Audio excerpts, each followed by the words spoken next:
ఆధ్యాత్మిక అభిలాషకులకు, ఆత్మస్వరూపులకు ఈ సెషన్లోకి స్వాగతం, సుస్వాగతం. గత సెషన్లో మనం సత్యవంతంగా ఉండాలి అనే అంశాన్ని గురించి చర్చించుకున్నాం. ఈ సెషన్లో మనం సమత్వమైన బుద్ధిని కలిగి ఉండాలి అనే అంశాన్ని గురించి చర్చిద్దాం. ప్రపంచ జ్ఞానం తెలుసుకోవడంలో కీలకమైన అంశాలు ఉంటాయి. జ్ఞానాన్ని ఉపరితలం నుంచి చూడడం వేరు, లోతుగా అధ్యయనం చేయడం వేరు. జ్ఞానాన్ని ఉపరితలం నుంచి చూస్తే స్థూలత్వం అనేది కనిపిస్తుంది, పాక్షికత అనేది ఉంటుంది. అదే జ్ఞానాన్ని లోతుగా విచారిస్తే సూక్ష్మత్వం అనేది కనిపిస్తుంది. జీవితం కానీ, ప్రపంచం కానీ, ప్రకృతి కానీ, విశ్వం కానీ ద్వంద్వాలమయం, రెండిటి మిశ్రమం.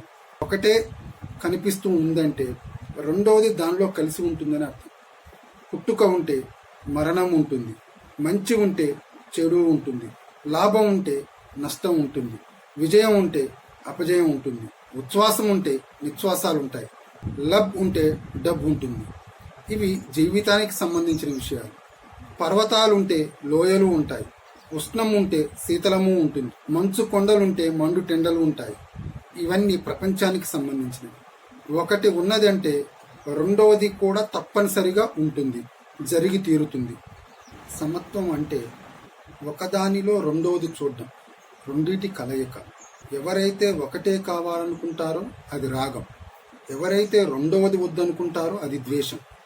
వెంటపడ్డా బానిసత్వమే, వ్యతిరేకించినా కూడా బానిసత్వమే. ఈ రెండిటికి అతీతంగా ఒకదానిలో రెండవది చూడడం, రెండిటి కలయిక సమత్వం.